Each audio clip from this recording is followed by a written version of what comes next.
Good day mga kabonsai army, andito na naman po tayo. Salute.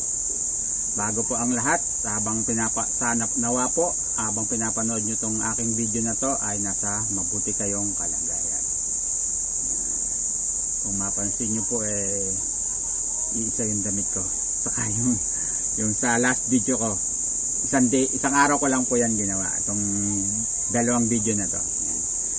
Kasi po ito matagal ko na rin itong gustong i-workshop, pero merong konting kapaki-pakinabang na sa paggawa ng bonsai mai-share nung gantong nung nangyari dito sa ano na to, sa Malamok. Dali po, buksan ko yung electric fan. Ayan, nakapagbukas ulit tayo ng electric fan. May dumaan kasi kanina ay napatay po natin dahil yung electric fan na ilagay natin sa dahanan. Bakit ko nga po ba nasabing may kapaki-pakinabang dito sa bonsai na to?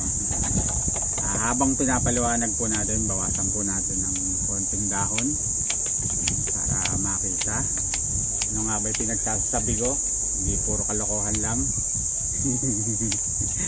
Yan. Yan. Ito po may katulad po ng mga iba, ito po na-video na din po natin either sa Reels, sa YouTube channel, kung di ako nagkakamali meron po din ito. Muntik na rin ito mabenta, medyo hindi lang nagkaanuhan. Exposed roots po ito na Hibiscus Taiwan. Medyo nahilig po tayo ngayon sa exposed root, medyo nagandahan natin may nagandahan tayo. Kaya minsan hindi natin masasabi na nakapako lang yung ating ginagawa sa iisang design.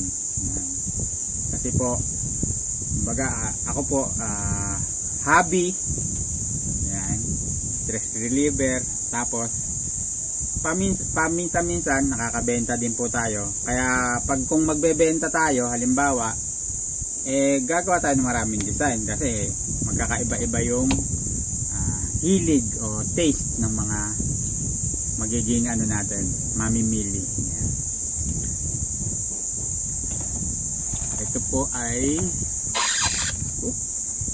tenga. Yan. Kung mapapansin nyo po, ang flow nya ay ito. Tapos nag-twist siya dito, bumalik, papunta ganyan, paharap. Tira. Anuin ko muna yung buhangin, masakit sa tenga. Ayan, nalinis na natin. Ayan po, ito po yung ibig ko sabihin. Yan po ang flow niyan. Hindi po yan diretsong parang silang na gano'n. Ayan. Yun po ang ibig kong sabihin kanina na mayroon siyang tips na pwede namang maging kapaki-pakinabang para sa ating mga kaibigan na nagsisimula lang. Kung mapapansin niyo po, bakit ko po nasabi? Ito yung dalawang naging abang. Itong branch na to, saka itong branch na to.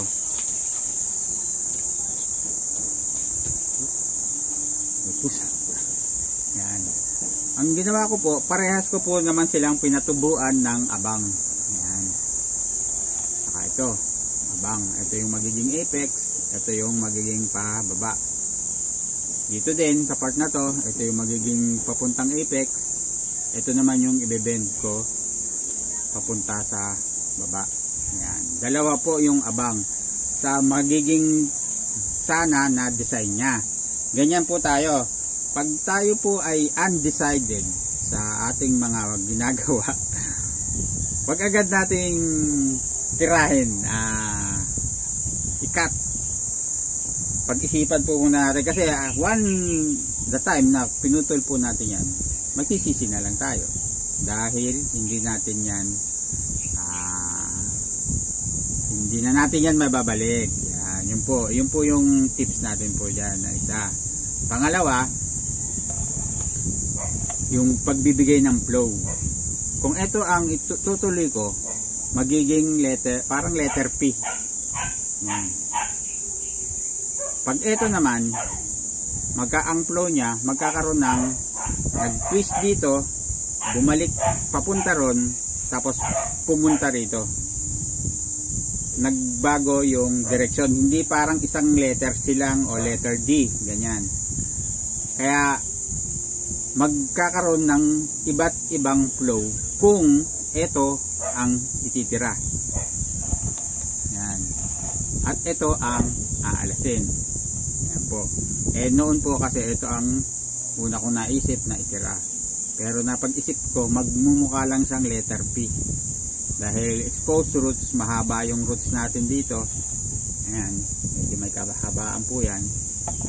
Tapos magiging ganyan, dito mabubuo yung kanyang kulumpon ng dahon, pinakaulo ng puno. Mukha siyang letter P. Kaya kung ibabalik natin dito, lalayo. Magkakaroon ng flow, lalayo dito.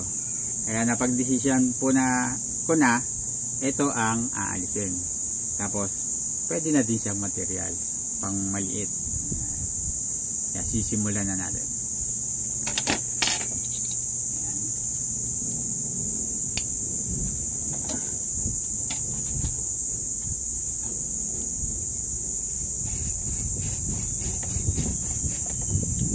Putulin na natin para maiksi lang ang ating video. Ayan po. Lilinisin na po natin yung pinagputulan.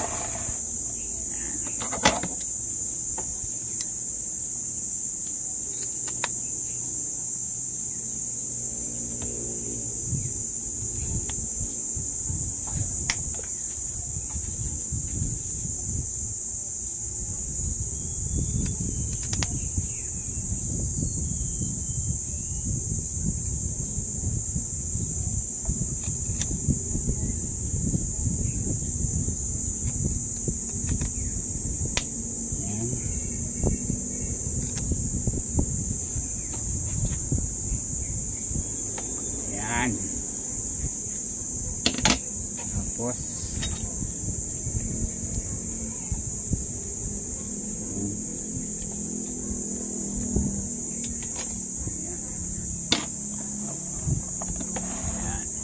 kung mapapansin nyo po, ito ay may ano dito yan, sobrang sanga.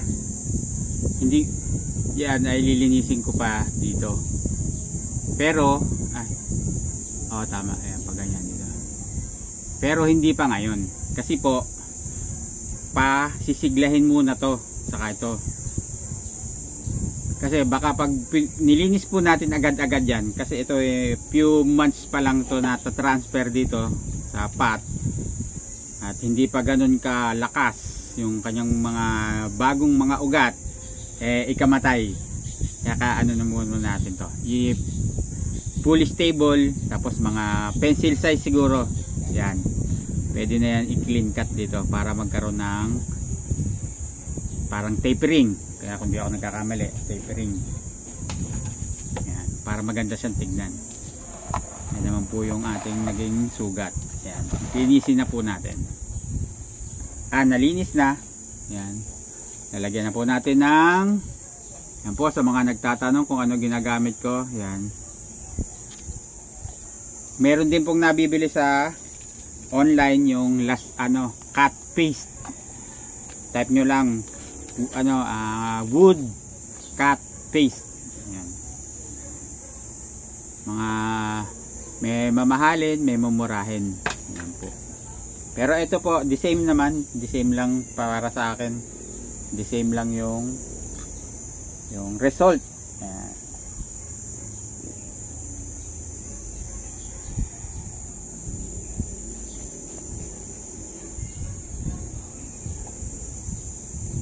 Medyo dadamihan lang po natin yung lagay. Wag na natin tipidin dahil mura lang naman po ito. Wag na natin tipidin. Damihan na natin lagay. Wag niyo po natin tipirin. Parang sa pagkain niya, pag tinipid mo, hindi ka nung maganda kalalabasan ng sarap. Ayan. Ayan.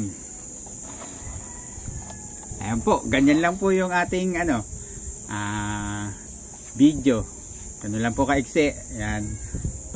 Kasi meron yan, tinatawag po tayo na yung flow. Yan, tinitignan din yan. Hindi yung makagawa lang tayo. Yan. Isa po yan sa mga natutunan din po natin. Hindi yan sariling gawa natin. Hindi yan sarili natin katalinuhan. Share din po yan sa atin. At ako naman na nakatanggap, share ko din po yan sa inyo. Hindi po tayo nagkikipag-compete. Yan po. Tandaan mo yan. Yan. Hindi po tayo nakikipag-compete. Nag-share po tayo. Yan. Para sa kapakinabangan. Kasi po alam nyo ba, napakalaking kapakinabangan po nito sa akin. Yung nailalabas natin yung art natin, pagiging artist, nailalabas po natin yung ating stress, at financially, pag nakabenta po tayo, ting! Nagkakaroon po tayo ng pera financially. Yan. At itong isa, yan. Gawin na din po natin, pakita ko po sa inyo. Yan. Yan. Meron na siyang flow. Pwedeng putulin dito. Putulin na natin. Yan. Tutubo pa yan. Sana. Ayan. Ayan po. Another material. Tapos kada po tayo maggagawa ng ganyan, halimbawa po yung mga cuttings, i-clean cut po natin. Kasi mas mabilis yan maghilom kaysa doon sa sabog. Kasi yung pinagputulan, sabog po yung balat. Pero pag yan ay na-clean cut po natin, mas mabilis siyang maghihilom. Ayan. Isa po yan sa mga itinuro sa atin ng ating mga nauna sa atin. At nga pala, may nag-ano kasi, bang parang kino-question po yung mga tinuturo din natin. Ito po ay share din po sa atin. Hindi po yan sariling gawa. At pag kung hindi ko po, ulitin ko po, kung hindi po ito, hindi ko po ito ginawa pa sa una kong mga materyales, halimbawa sa akin, hindi ko po yan ituturo sa iba na effective ba yung ganong mga technique o effective ba yung mga ganong mga ways. Yan. Ginawa po na muna natin yan sa iba kung materyales, pero hindi ko muna pinakikita for the views. Pero yun nga po, ginagawa po na din natin yan. Yan. Ayan, katulad yan, paggagawa ng exposed roots. Ayan, isang tip ko nga din pala, halimbawa po ano kayo ng exposed root, naglipat yan, kung mapansin nyo po, yan, dagdag ka, ano naman yan, yan, may extension sa baba. Kasi po ito, ang lupa dito, bago siya nailipat dito, hanggang dito lang. Di etong hanggang dito, mula rito hanggang dito ay bago lang yun ma-expose sa init. Kaya pag ito naman ay na-stable na, pwede na siyang tanggalin. Kasi kung suddenly na-expose siya agad sa init, sa nature natin, yung sa init kasi yun ang pinaka-importanting, hindi siya ma-expose sobra agad. Kasi ikamamatay. Yun po yun. Kaya po nilalagyan natin ng extension sa taas. Pag ito stable na, super stable. Yan, sabi nga nila, super. Saka po natin tatanggalin yan. Tapos i-expose na natin yung part mula rito hanggang doon. Kaya po may mga ganyan na gawa ang karamihan sa ating mga bonsai, maggagawa ng bonsai. Yan. Yun lang po. Dagdag tips. Yan. Kaya hanggang nawa po ay naging kapaki-pakinabang na naman ang panonood nyo. Ayan. Medyo nakabumagsak. Pusin natin. Ayan. Ayan. Nawa po ay maging kapaki-pakinabang ang panonood nyo rito. Hindi na sayang oras nyo. Ay, nako, maimportante po ang oras ng bawat isa sa atin. Ayan. Kaya wag natin sayangin sa walang kabuluhan na mga bagay-bagay. Ayan. Bonsai po tanim natin, wag galit. Kaya hanggang dito na lamang po. Stay safe po sa ating lahat. Mabuhay po kayo. God bless. Salute. Adios.